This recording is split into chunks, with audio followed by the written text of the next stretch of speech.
Hey there YouTube, it's Gambler here.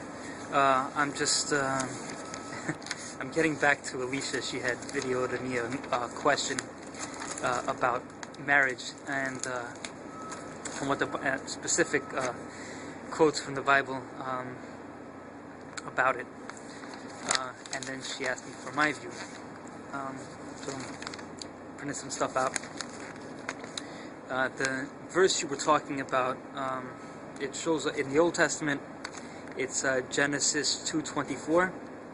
In the New Testament, it's Matt 19:5. And then it shows up again in Ephesians 5:32, I think it was. 5:31, 5:32, somewhere in there. I printed out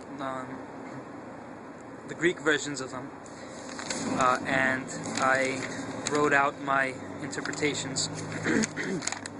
So let me read it out to you. Genesis 2:24. Ένεκεν τούτου καταλήψει άνθρωπος του πατέρα αυτού και την μητέρα αυτού και I'm sorry, that's a really long word. Προσκοληθήσετε προς τη γυναίκα αυτού και έσονται οι δύο εις σάρκα μία.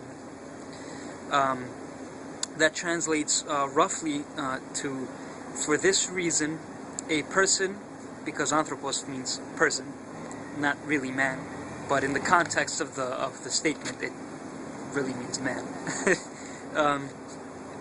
For this reason, a person leaves his father and his mother, and is joined with his woman, and the two become one flesh. That's Genesis 2:24.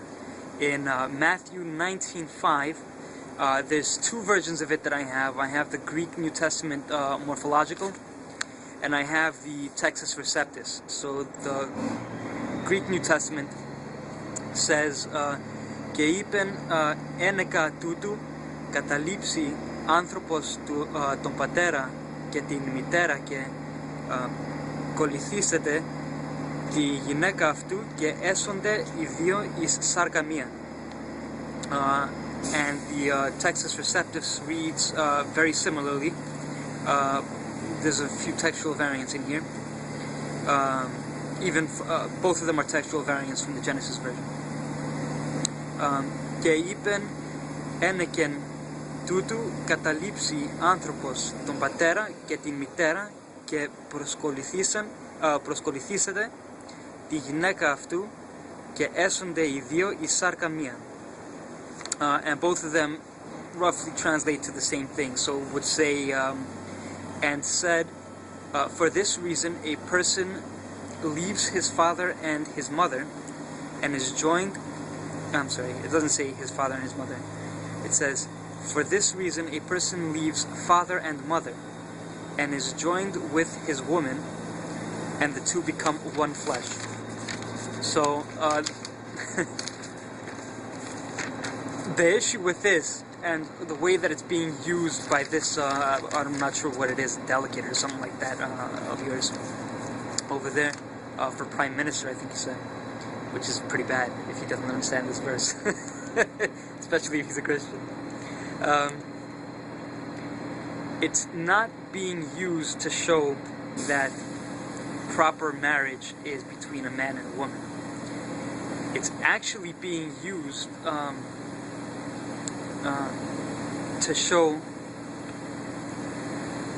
the what's it called? The fixed nature of marriage, that you can't pull this thing away. It's not you're not being with someone else. That person becomes a part of you. You are that person. So you can't separate from that. And actually in Matthew 19:6, Jesus says, let what God put together, let not man separate. And that's what it's about. It was actually a response to a question about divorce.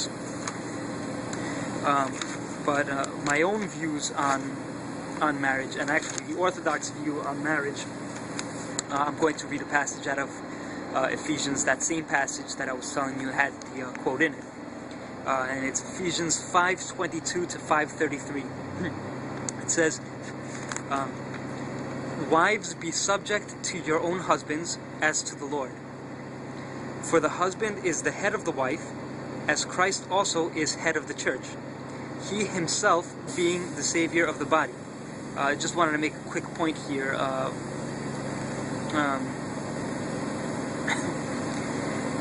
If you've stopped listening because this has upset you in some way, because a lot of people think that these verses are misogynistic. As we go on, I'm going to be explaining a little bit more, just so that we can get the feel for this passage here.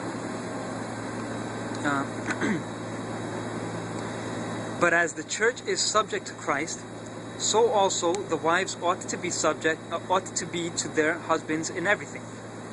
Husbands, love your wives, just as Christ also loved the church and gave himself up for her,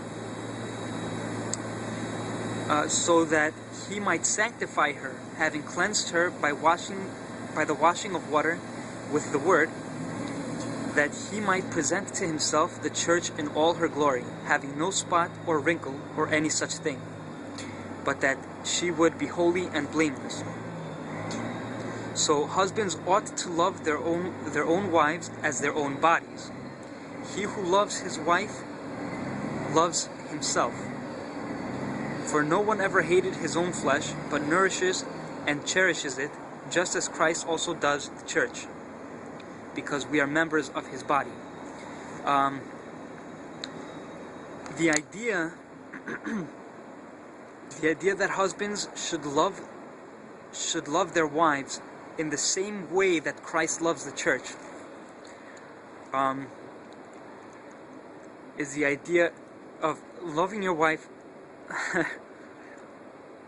so much that even in her infidelity, you travel out to the most destitute and desolate and destructive places to call her back by your side, so that she's with you. You are sacrificing yourself. You are willing to lay down your life to prevent harm from coming to her and to keep her in perfect standing.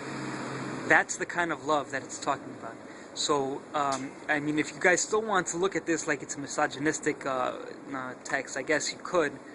But I think you'd have to be ignoring a lot of what the passage is actually saying. Anyhow, here's where we get to the quote. For this reason, a man shall leave his father and mother, and shall be joined to his wife, and the two shall become one flesh. This mystery is great, but I am speaking with reference to Christ and the church. Nevertheless, each individual among you is to love his own wife even as himself, and the wife must see to it that she respects her husband. So, anytime that a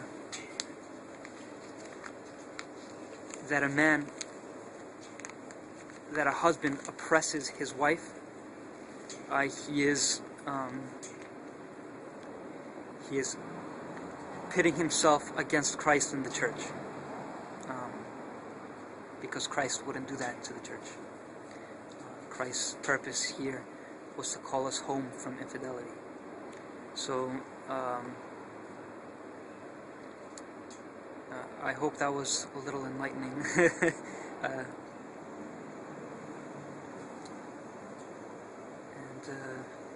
Yeah, let me know what you think. Thanks for your time.